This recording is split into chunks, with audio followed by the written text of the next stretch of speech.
Bienvenue dans Fransk Norsk Café, le podcast Fransk Kulturus qui explore les ponts entre France et Norvège. Velkommen til Fransk Norsk Café, en podcast presentert av Fransk Kulturhus.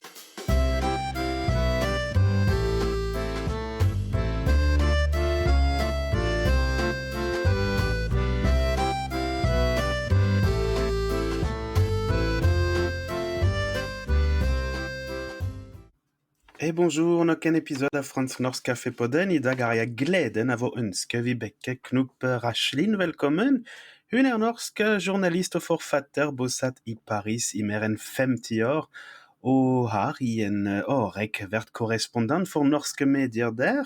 Vibeke har fulgt og formidlet fransk politikk, kultur og samfunn med skarpt blikk og stor kjærlighet til landet. Hun kjenner både den norske og franske kulturen fra innsiden, og i dag skal vi snakke om hennes reise, erfaringer og livet mellom to språk og to kulturer. Aujourd'hui, j'ai le plaisir d'accueillir la journaliste et autrice norvégienne Vibeke Knop Raslin, correspondante pour plusieurs médias norvégiens pendant de longues années en France depuis Paris. Elle a vécu des événements marquants et va pouvoir nous parler de son parcours, ses découvertes et ce que signifie cette vie entre deux cultures. Je suis très heureux de la voir dans le podcast Fransk Norsk Café. Alors bonjour Vibeke. Bonjour. Et merci encore d'avoir accepté notre invitation. Tusen takk for at du med i dag, og jeg veldig glad for å kunne snakke om erfaringene dine i Frankrike, og du har nemlig bodd i Paris siden 1972. Hva var det som fanget deg ved byen da du kom, og hva gjør at du fortsatt trives der, hvis du fortsatt gjør det?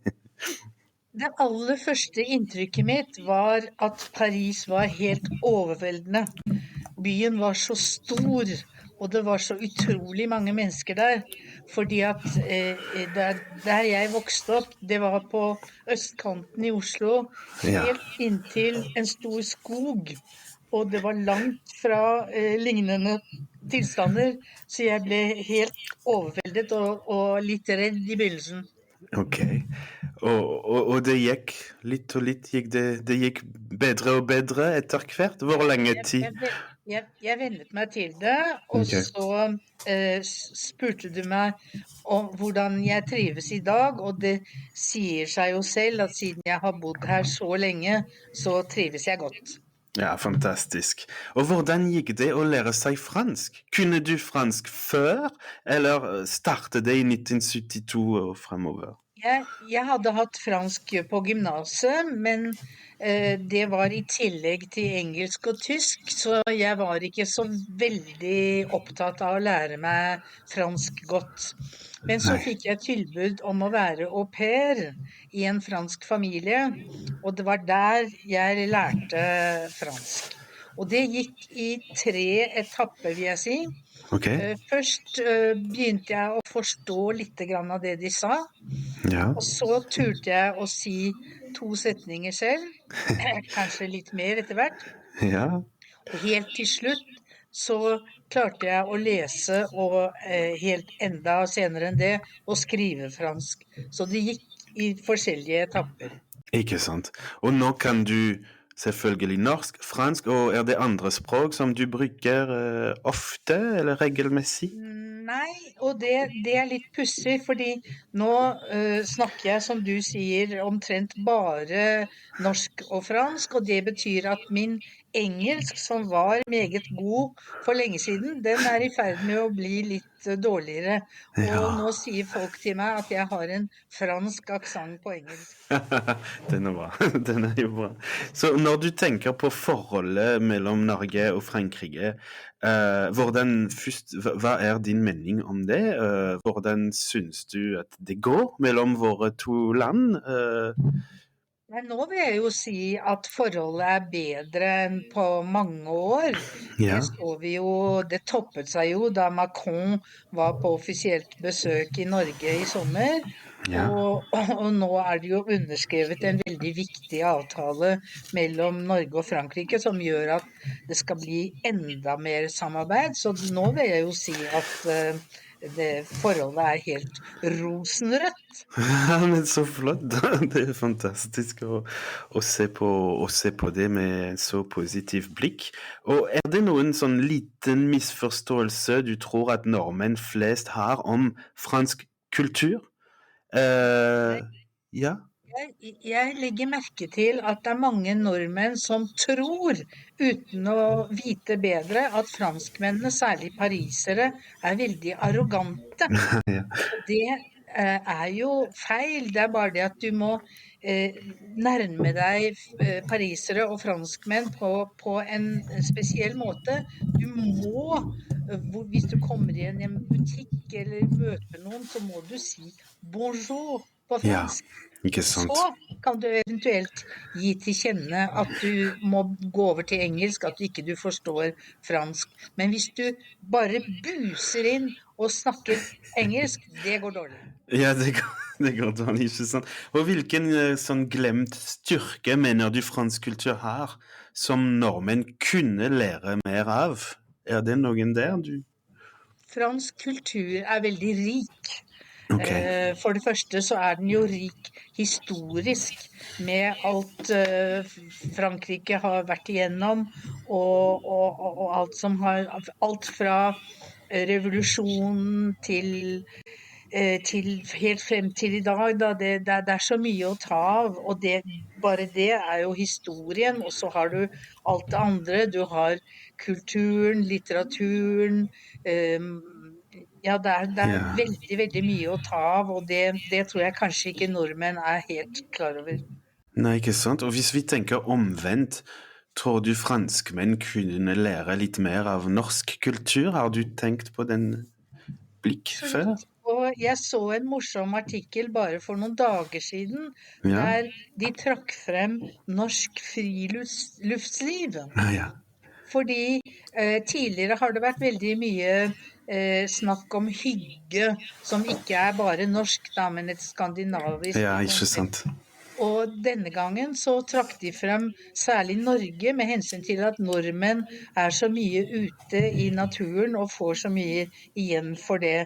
Og det tror jeg en av de tingene som franskmennene absolutt kunne lære litt mer av. Ja, helt enig. Ja, ja.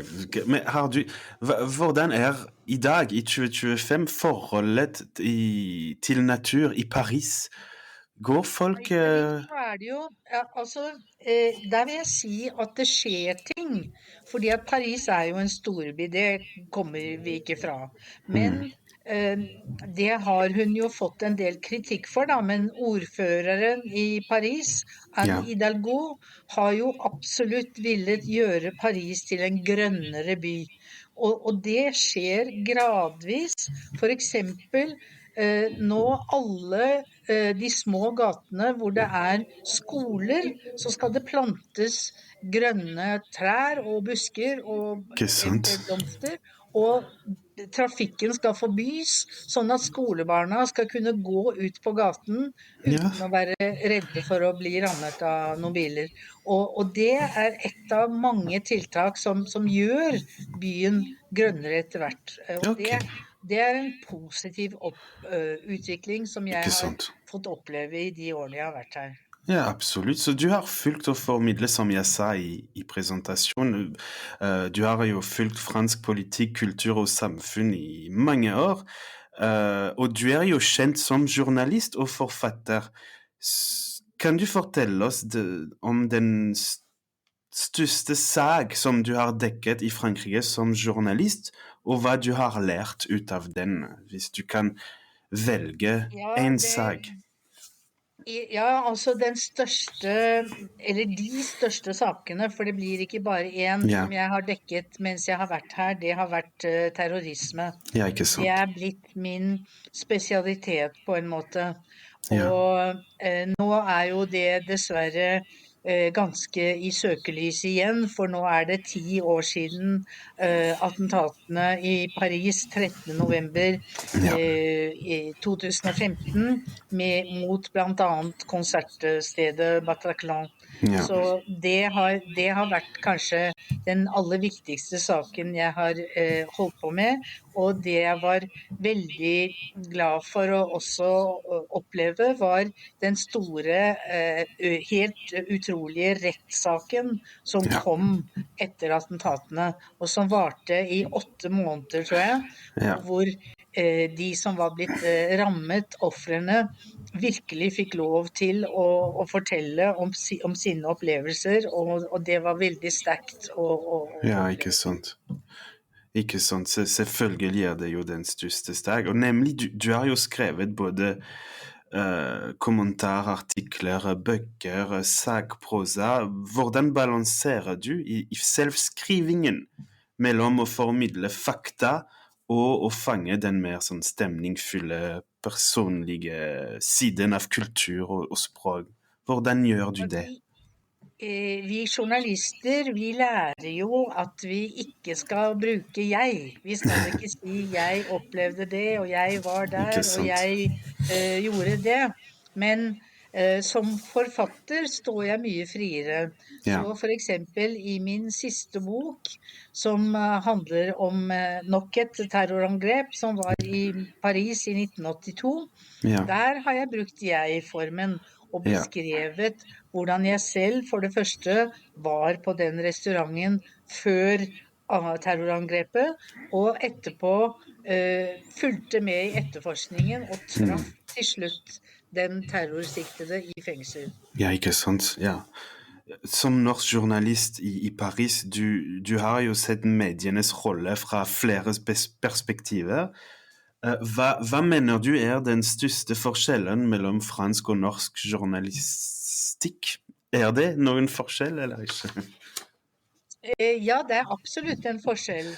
Ja. På et kurs jeg var på en gang, så lærte vi om den omvendte trekanten. Ja. Det vil si at hvis, la oss ta et terrorangrep da, eller en bilulykke, det enklere. Hvis en fransk journalist skal beskrive en bilulykke, så begynner han med veldig mange detaljer. Det var mørkt, veien var bratt, det hadde regnet, og så kommer det Og så videre. veldig mange detaljer, og så helt nederst så kommer vi til sakens kjerne, nemlig at det var en ulykke, og at så mange var blitt drept eller skadet. Ja, I ikke sant. Norge så trekanten omvendt. Der begynner du med det viktigste først, og så går du ned til det Ja. beskrivende i slutten. Og det synes jeg ganske talende. Ja. Og en annen forskjell som veldig viktig, det at nå det en veldig skremmende utvikling her i Frankrike med kapitalistiske eiere, særlig en som heter Vincent Bolloré, som sterkt katolsk også, og ekstrem høyre mann. Han har tatt over flere og flere medier, og det ikke bare det at han går inn og med i eierskapet, men han vil kontrollere dem og kontrollere innholdet. Og det synes jeg veldig skremmende, og jeg håper ikke at noe lignende hadde kunnet foregå i Norge. Ja, det veldig interessant sak, og det hva vi kaller også la Fox News-isation av nyhetskanaler i Frankrike, ikke sant? Som ikke til stede nå i Norge, men man vet aldri hva som skjer, absolutt. Hvis en ung norsk journalist kom til Paris i dag og spurte deg om råd, hva ville du fortalt han eller henne? Jeg ville faktisk si til henne at kanskje hun burde tenke seg om å finne et annet yrke. For det kan bli veldig vanskelig å være journalist i dag. Ja.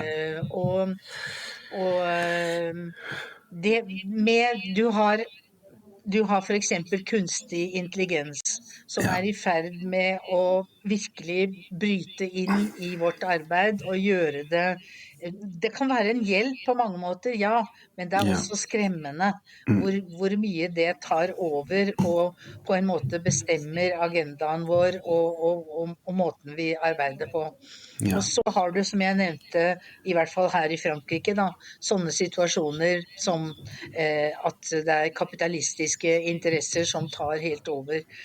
Ja. Og du skal være ganske tøff hvis du vil være journalist i dag. Og derfor ville jeg sagt til unge vedkommende at kanskje hun burde tenke seg om.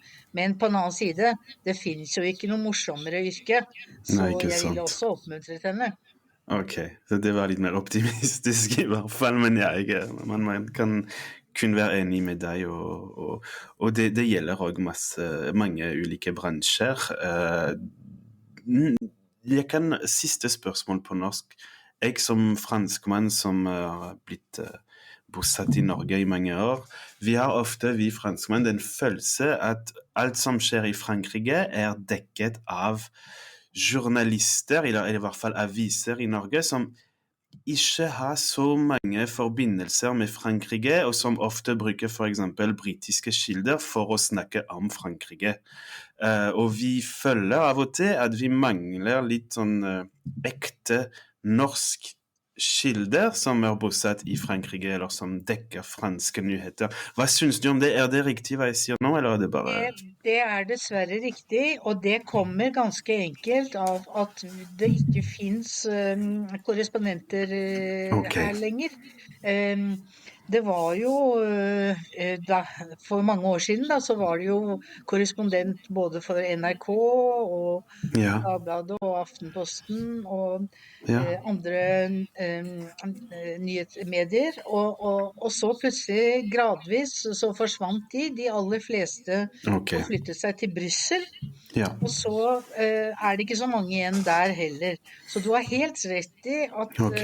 man mangler folk som er bosatt her i Frankrike, og som følger det som foregår her tett på, og som kan beskrive det sett med norske øyne. Ok, ja, skjønner. Og hva kan være løsningen da?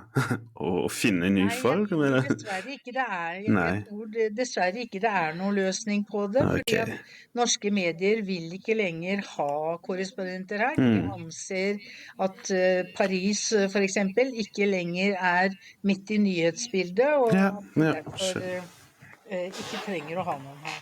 skjønner. Jeg foreslår at vi fortsetter på fransk. C'est parti.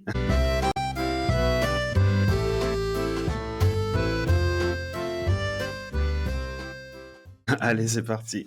Donc, depuis toutes ces années, comme je l'ai dit dans la présentation de l'épisode, depuis toutes les années où tu es à Paris, comment définirais-tu finalement la France que peu de Norvégiens connaissent? Quelle est ta relation avec la France et pourquoi c'est un pays qui, selon toi, mérite encore d'être au centre de l'information, même en Norvège?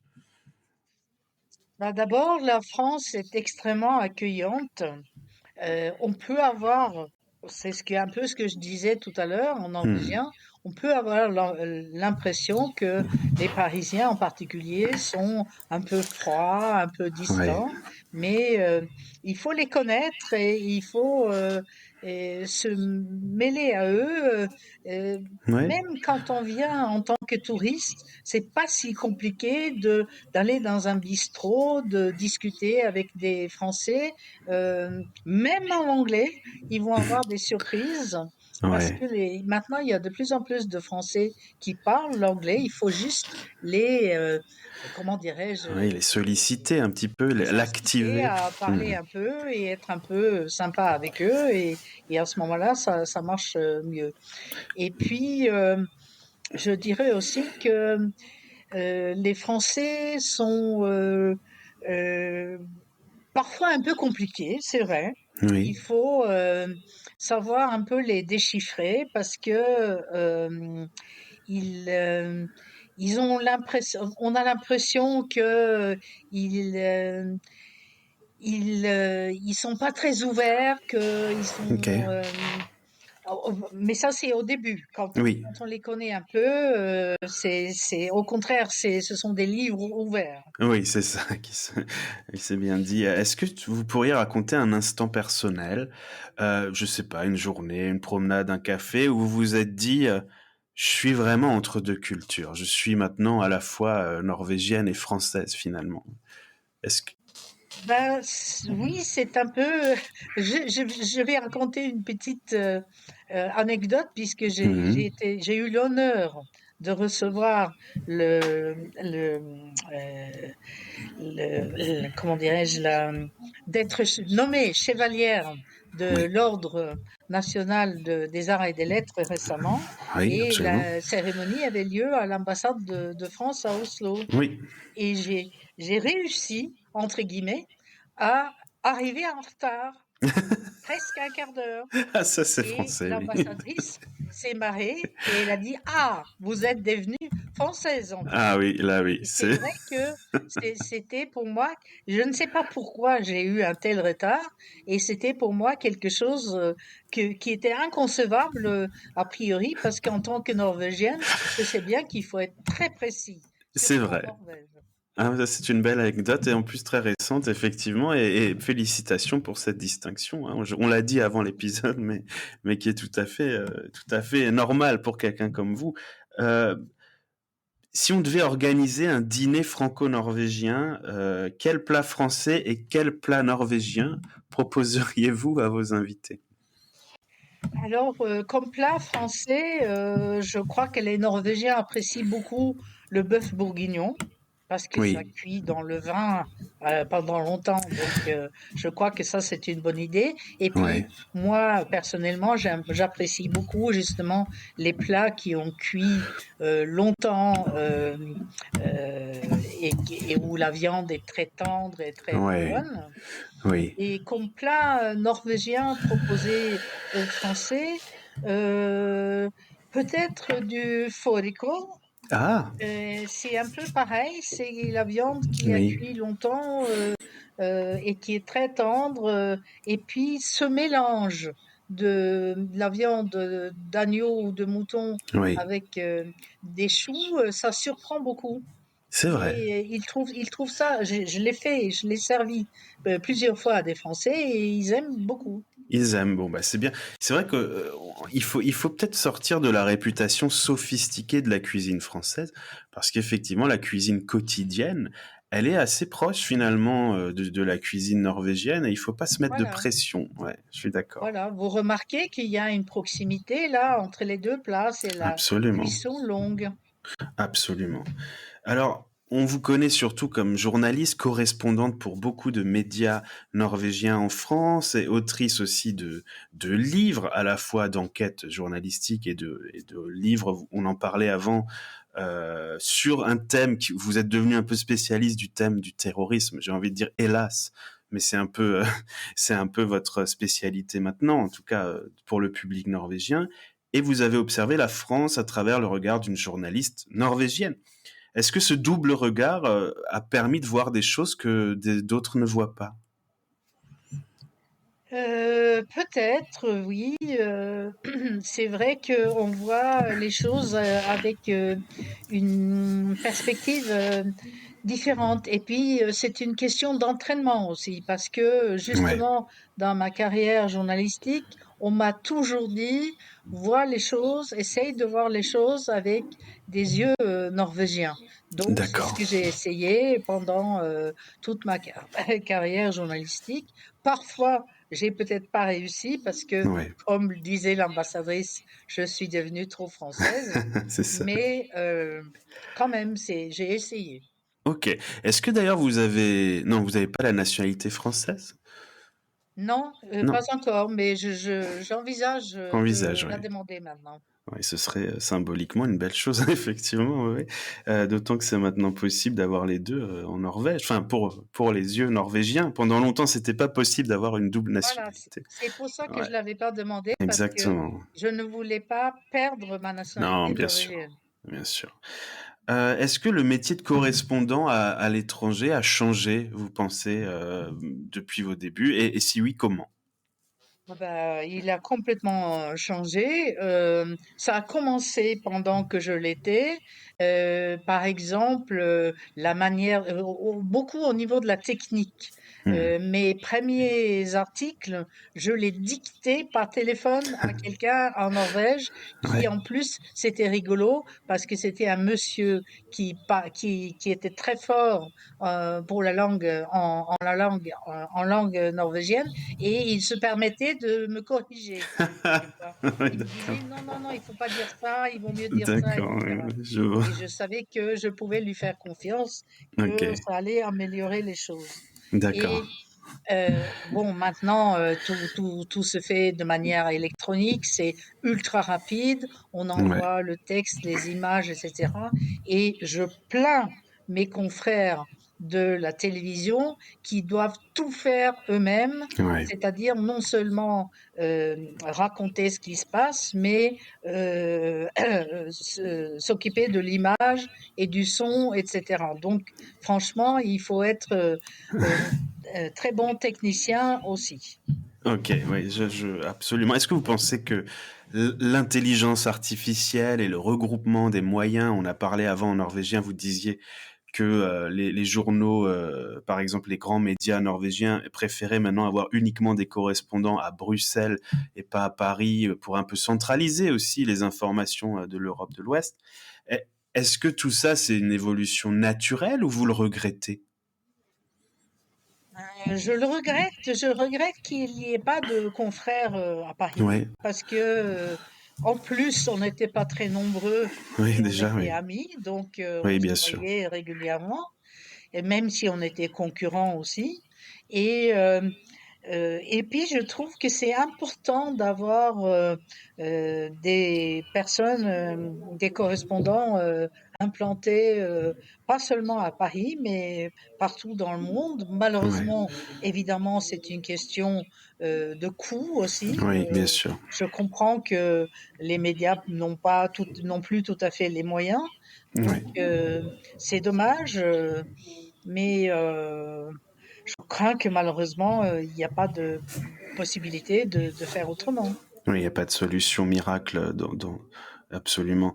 Vous suivez encore bien sûr, j'imagine, mais en tant que journaliste surtout, donc vous couvriez les événements. Maintenant, vous êtes, j'imagine, dans une période un peu de retraite. Est-ce que quand même vous gardez le réflexe de la journaliste en suivant les informations françaises, la politique, c'est quelque chose qui vous fait vivre encore? Complètement. Et Ouais, en plus, j'ai eu une deuxième carrière, on va dire. J'étais très souvent invitée à la radio ou à la télévision française ouais, pour commenter les informations, surtout en ce qui concerne la France, en tant que correspondante correspondante. étrangère. Ouais, Et ça, c'était à ce moment-là, on était bien sûr obligé de suivre bien sûr. complètement tout ce qui se passe. Donc, c'est un réflexe que j'ai encore. La première chose que je fais le matin, c'est d'ouvrir mon ordinateur et de Hmm. lire. Maintenant, j'ai un abonnement sur mon ordinateur. Je lis les journaux français, Ouais, norvégiens et je oui, c'est regarde ça. tout. Super. Et est-ce qu'il y a une radio ou un média français que vous conseillez aux gens qui nous écoutent, notamment aux Norvégiens qui parlent, qui comprennent le français? Eh ben oui, complètement. Il faut qu'ils regardent s'ils captent, parce que je ne sais pas si c'est possible partout en Norvège, Ouais, mais s'ils ont la possibilité, il faut qu'ils regardent TV5 Monde. ouais, Parce que TV5 Monde, ils ont des programmes justement pour des gens qui savent un peu, mais pas très bien parler le français. ouais. Et c'est très bien fait. Et donc ça, je conseille vivement. Et en ce qui concerne les radios, moi j'ai une prédilection pour France Inter, Hmm, qui est la plus grande radio française maintenant, de loin, c'est et vrai. ils ont des très très bonnes informations. Si on comprend le français, Ouais, en 1 heure le matin, entre 7 heures et 8 heures ou 7h30 et 8h30, on a tout. on fait le tour. Ouais. On a tout ce qu'il faut pour la journée. C'est vrai. Et d'ailleurs, n'hésitez pas à télécharger l'application Radio France qui regroupe tous les radios toutes les radios de service public, y compris France Inter. L'avantage aujourd'hui, ça c'était une bonne chose pour la technique, c'est Ouais, les podcasts. C'est-à-dire absolument. qu'on n'est pas obligé de se lever à 7 heures du matin pour Exactement. écouter. On peut écouter plus tard. Exactement. Ça fait partie des bonnes choses liées à la technologie. Eh bien, Vibeke, je voulais vraiment vous remercier d'avoir été notre invité. Je voudrais dire que ça fait longtemps que je suis comme ça votre parcours avec les livres aussi qui sont publiés en Norvège et que j'ai envie de vous avoir comme invité au podcast et c'était l'occasion. Et on fait cet enregistrement à peine quelques jours après donc votre récompense reçue à l'ambassade de France à Oslo. C'était pas voulu, mais ça tombe très bien.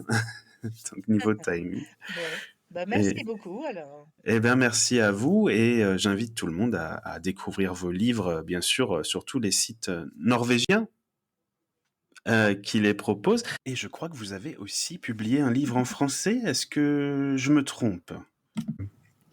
J'en ai écrit un Oui? Le... sur les Norvégiens. Ah oui, oui, oui, d'accord. Et vous pouvez en parler un petit peu pour les Français qui nous écoutent? Bah, c'est un éditeur qui s'appelle Henri Daugier qui a fait toute une série de livres parce qu'il trouve que quand on va dans un pays, il y a plein de guides sur l'histoire, la géographie, la culture, etc., Oui, mais pas sur les populations, sur oui, les différents peuples qui habitent les pays. Et comme il a été, enfin, j'ai été en contact avec lui, il m'a demandé de faire le volume consacré aux Norvégiens. Et je l'ai fait, c'était une vraie enquête aussi.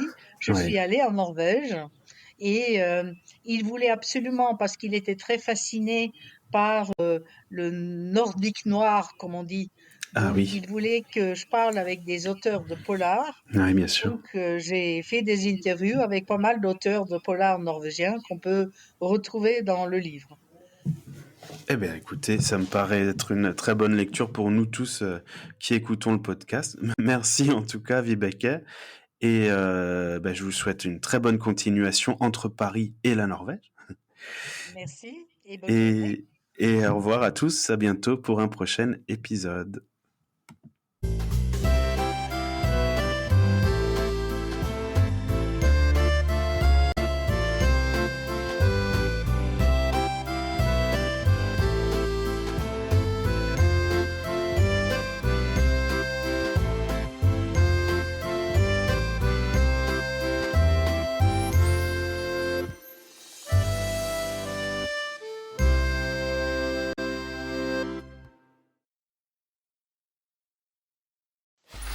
Free audio post-production by alphonic.com.